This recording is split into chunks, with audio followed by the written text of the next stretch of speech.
Bonjour à tous et bienvenue sur notre chaîne pour un nouvel épisode exceptionnel de Plus belle la vie sur TF1. Aujourd'hui, on vous plonge en exclusivité dans l'épisode 330. Diffusé ce lundi 12 mai 2025, un épisode intense, bouleversant et chargé de révélations explosives. Alors que Sébastien Rivoire est toujours plongé dans le coma. Une tension insupportable s'installe à l'hôpital et dans tout le quartier du Mistral. Son état critique suscite de nombreuses interrogations. Jusqu'au moment où une découverte scientifique glaçante relance toute l'enquête, une empreinte retrouvée sur sa veste, celle de Jules. Ce dernier est aussitôt arrêté, sous les yeux médusés des habitants. Mais l'impensable se produit. Alors que Steve encaisse le choc, Viviane craque et fait une confession déchirante, c'est elle qui aurait poussé Sébastien. Une vérité étouffée qui explose, laissant Steve anéanti, partagé entre douleur, colère et trahison. Pendant ce temps, Boé, en plein pétage de plomb à la maison, se voit convoqué pour revenir au commissariat. Son retour tant attendu va-t-il bouleverser le cours de l'enquête? Et que cache réellement le comportement d'Augustin? Le nouvel arrivé qui fait déjà des vagues entre Apolline et Nisma?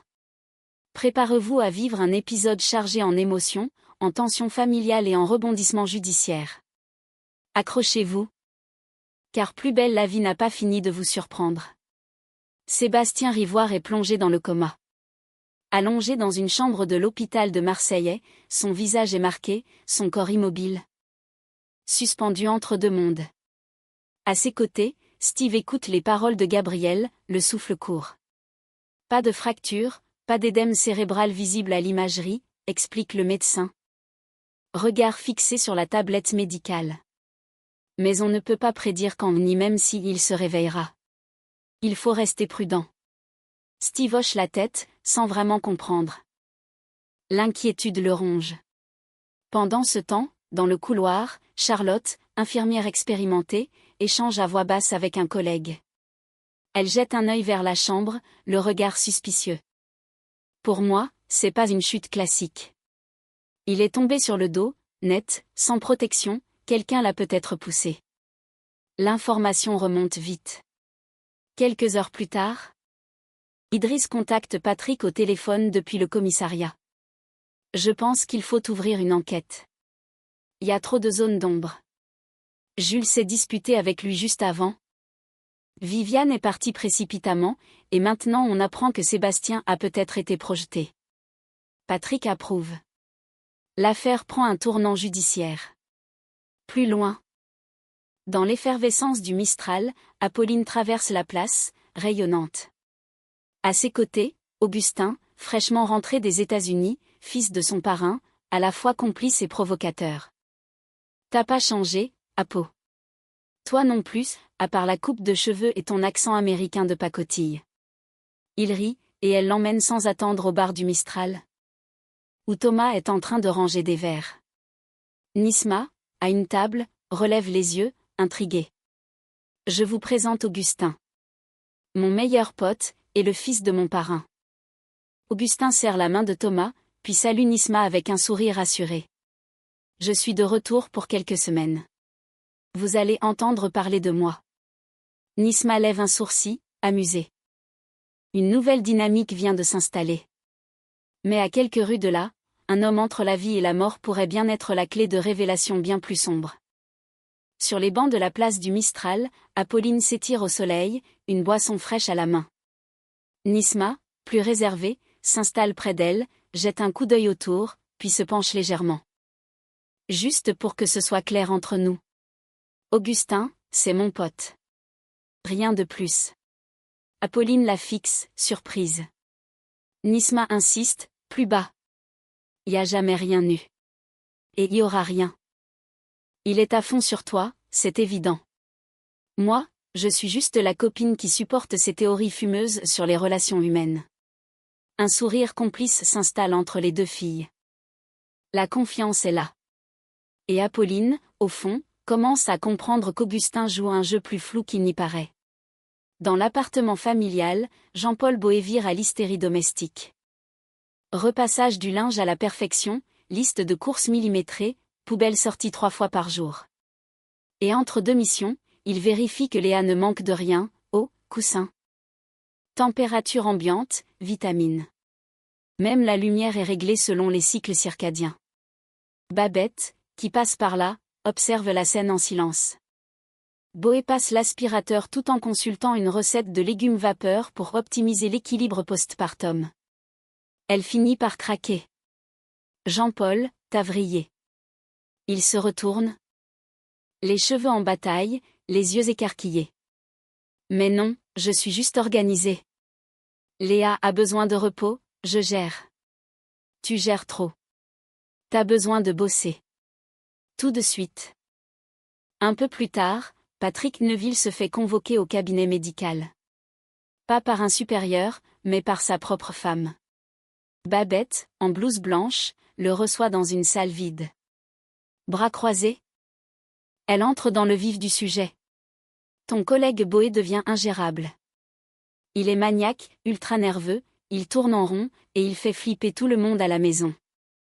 Patrick esquisse un sourire gêné. C'est du Jean-Paul, version papa poule. Non, Patrick.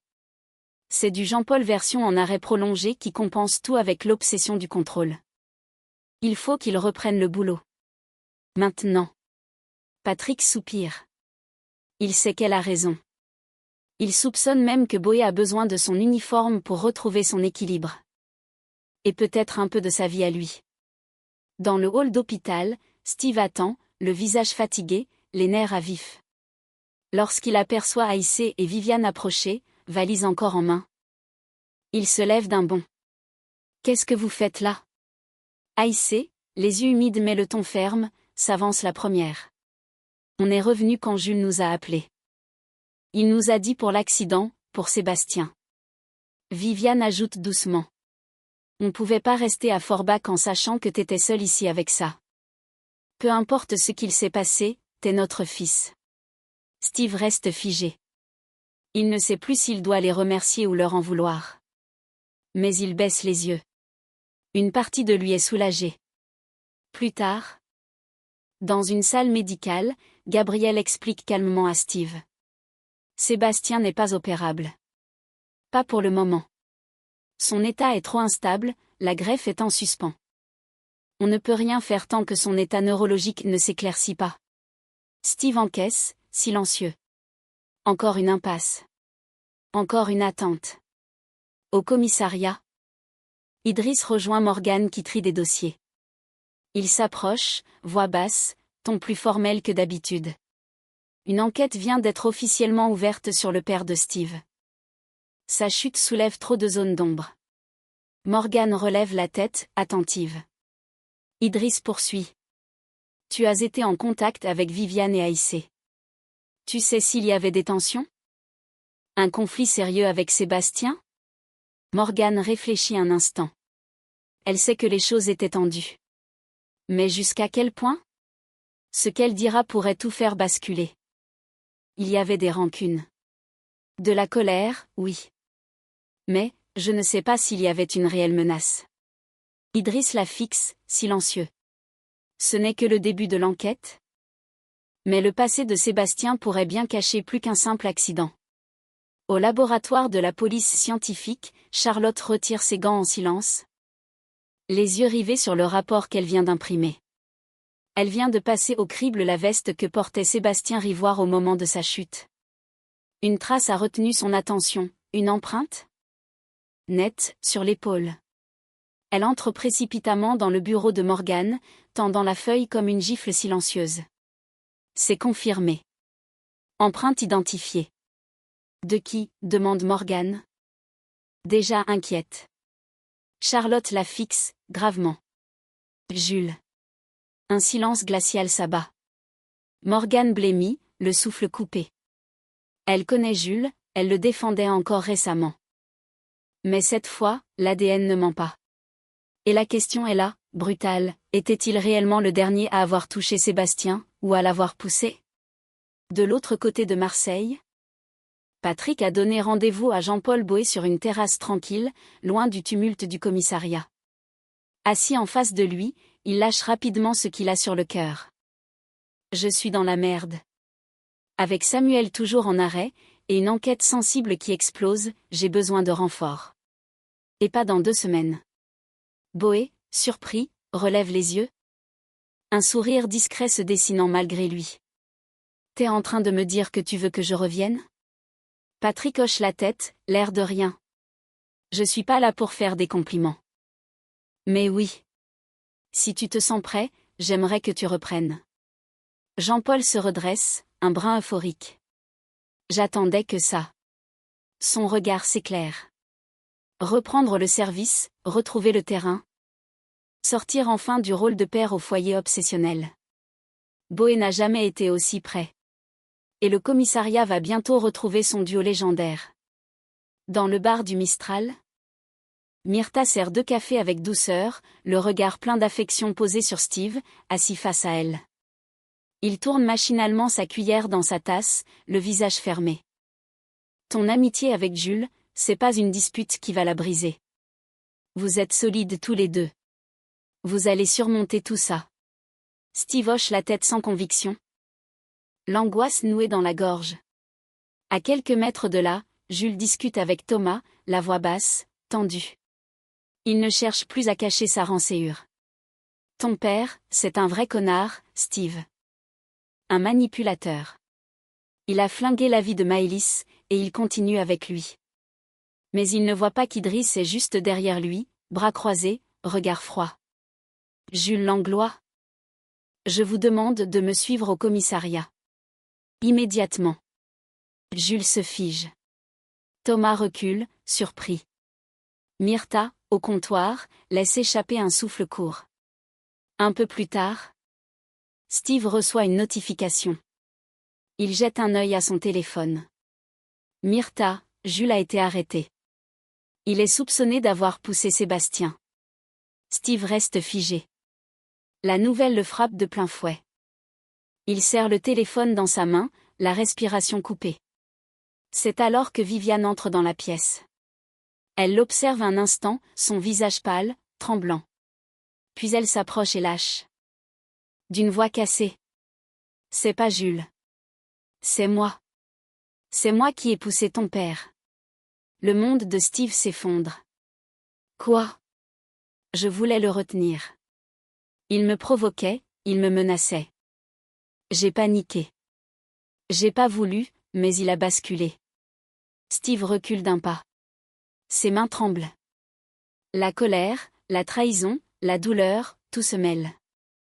Jules est en garde à vue. Accusé à tort. Et la seule personne qui aurait pu éviter ça, a gardé le silence trop longtemps.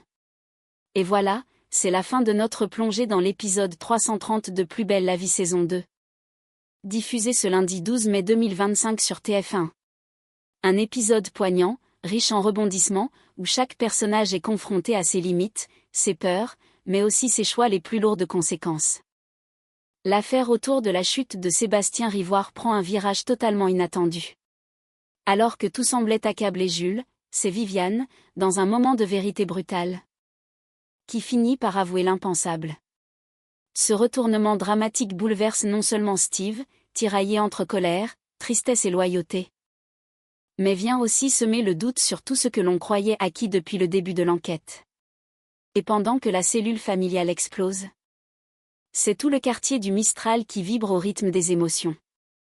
Entre la tension grandissante au commissariat, le retour très attendu de Jean-Paul Boé, et les liens complexes qui se tissent entre Apolline, Augustin et Nisma, ce nouvel épisode nous plonge dans une atmosphère à la fois intime, explosive et résolument humaine. Que nous réservent les prochains épisodes? Viviane assumera-t-elle les conséquences de son geste? Jules pourra-t-il lui pardonner ce silence? Et Steve, au cœur de la tempête, trouvera-t-il encore un point d'ancrage dans ceux qui l'entourent? Dites-nous en commentaire ce que vous avez ressenti face à cet épisode fort en émotions. Quel personnage vous a le plus touché? Que pensez-vous du retour de Boé sur le terrain? Est-ce que vous croyez Viviane sincère dans ses aveux? Si cette vidéo vous a plu, n'oubliez pas de liker, de vous abonner à la chaîne et d'activer la cloche pour ne rien manquer des prochains résumés exclusifs et analyses en profondeur. On se retrouve très vite pour décrypter ensemble la suite de Plus belle la vie, car le Mistral n'a pas fini de trembler. À bientôt.